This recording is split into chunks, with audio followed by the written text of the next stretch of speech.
going to take all the information that we've been gathering from you guys. So you guys like this pure citrus product. We talked to some other people that like the Mother's tar remover. They have like a speed rubber remover for racing. We talked to some other guys that are using brake cleaner. Oh yeah, that's And horrible. then we talked to some guys yesterday that are using another product. We're going to go into the lab over the break. That'd be awesome. We're going to break all these products down, and we're going to come up with a super mixture of all 4 of them together. That's awesome. So that when we come back for 26, you guys will have a product probably not available to the public, but it'll be something. It'll be something that'll be available to the teams, so that you guys have something that will get this stuff off easy. And on top of that, and you're going to like this, once the cars are ready to go out for 26, you guys are going to put our carbon PPF coating on. So now you're not getting stuff embedded into the vinyl. Right, because of the coarseness of it, It's right? Yeah, because the vinyl's very porous. Yeah. So now you're gonna seal the vinyl up with the carbon PPF pro grade coating, and now all that rubber is just gonna sit on top, which will make it even easier to remove it because you're not trying to get it out of the vinyl. Right. You're just trying to get it off the top. Off the vinyl. Yeah. That'll be awesome. But this is great. This is the reason why we like to partner with guys like you at Matrix, because real world products and real world problems create real world opportunities for us at NextGen. Absolutely. Where we can come up with something that's a best in breed product that not just works on the track, but if we take the technology that we develop with you guys on the track, it lets us put that technology out there for everybody. The guys that are over at the Haggerty Car Show that are picking up some crap that they're rolling through on their way to the car show, the guys that are driving down the road, that something scrapes across them, paint transfer, anything like that. That all starts right here on the track.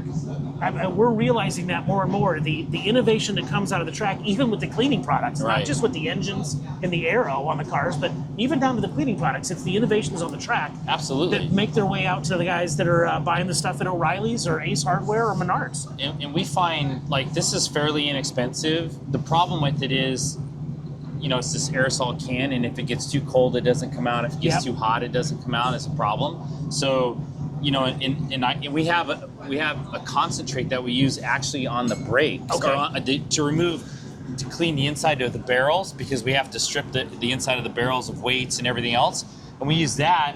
But frankly, it doesn't even work quite as well as this does. So something like this, but in a more sprayable bottle, like our product, where it's easy to spray and no matter what the temperature is. That's the ideal solution. That's the ideal solution. Okay, got it.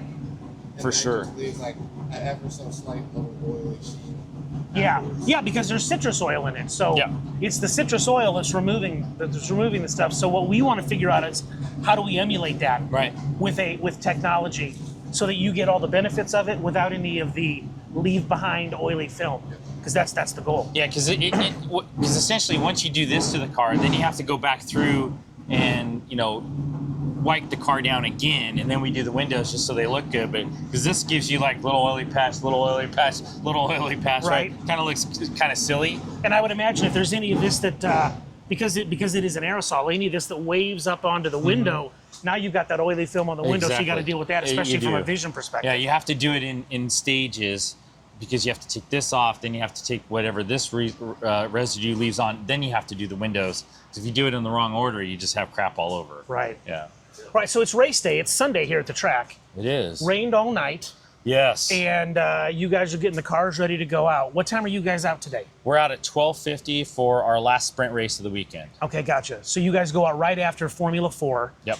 And walk us through the prep process on a day like today, what you guys have to do to get ready to get out on the track. So the prep actually starts at night. So it would have started last night. And so what we did last night is we changed out some brake pads, we changed out some rotors on the cars that are necessary, do brake bleeds on them as necessary, so get the cars ready to go. Then we top them off with fuel for our event, whatever the duration of time our event is. Then on actual race day, what we'll do is we'll wipe the cars down inside out, set tire pressures, do a warm-up procedure, verify that the car's gearbox and motors are at the right oil levels, and then we wait. And then we set tire pressures just before we go, load the drivers and go. So test radio, and we're out. So let me ask this question. A fuel tank in a car like this is how big? Just shy of 30 gallons. 30 gallons? Just shy. Okay, but for a race that you guys are gonna go out on like a sprint today, how many gallons of fuel do you need? We only need about 6 gallons of fuel to do the 30-minute race. Okay. Roughly. But we'll load the front end a little more with a little extra fuel to give it a little more front end bite so that you don't have as much push in the car. So it's a way of using ballast, so to speak, to give a little nose pointiness to it. So that was my question: is do you use the fuel as a strategic component in the way that the race car is set up? Not necessarily filling it to 30 gallons or going at the very minimum. You're going to go with something in the middle there. Somewhere in between. So there's a sweet spot of the handling, and it'll vary a little bit by car and how the cars are set up. Okay. But yeah, we'll put in just the right amount of fuel to put the car in the sweet spot about the 3rd lap on, when the tires are their hottest and therefore most grip. And then so as the car goes away, the tire goes away, we come into the sweet spot on the handling, so that we're chasing the handling as the car goes away with fuel in the front, lightening in the front. So we want the car to come into the handling so that you get better lap times over the period of the race. Okay, that makes total sense. Now you guys are out on track today. This is the International GT race. It You is. guys have got 3 Porsches that are going to be in the race. Yes. Primarily Cup cars. Yes. They're Cup car. That's a GT3R, so that's a different class of vehicle. This is a high downforce car, previous generation to these 2 cars. And I think we talked about this car when we met last time. Yeah. This is a special vehicle. That's a very special vehicle. Yeah, it's a very special vehicle. And then on top of that, we have the one back here, Bill Oliver's. That's actually a really special 992. That's the only one in North America. That's a trophy, 992 Cup trophy. It's a special Manthey build from Porsche. Very cool.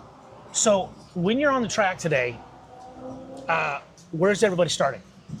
I haven't seen the starting grid, but we should start in probably 4, 5, 6 or 3, 4, 5 or something like that. And who's going to be, outside of racing against yourselves, who's going to be your biggest competition on the track today? Biggest competition will be on the far side. It'll be the boys from Stack. Okay. And that Mark Julian and Teddy. And then we'll also have the Sprint Cup. I think his name is Eric. That's just down from them, the red car down there. Okay, gotcha. And then, the red one. And then the coffee guy, he's in a GT3R, which is a previous generation to that car, 991.1 GT3R. So he'll be, if he's out, he'll be one of our competition members as well. Okay, fantastic. So there's going to be several. I think there's a total of 13 that we're racing against today, if everybody shows up. If everybody shows Yeah, up. yeah. Yeah, the weather The weather is dependent. that makes that determines who's going to be here and who's not going to be here. We get that for sure. Racing in the rain is risk to reward is very low. Yeah, somebody's got a car that we saw while we were here this weekend that says, the little sticker on it says, "I trade cash for speed." Mm-hmm. And I think that's really what it all comes down to. Oh, yeah. It's all about the money. Yeah, absolutely. How much am I going to spend? How much am I going to spend? How fast do I want to go is how much money we want to spend. Awesome. Well, listen, man, great. Thank you. Great. Thank you taking for some time today, and good luck out there with you guys. Appreciate it. Thank you very much. All right, thank you. Thanks.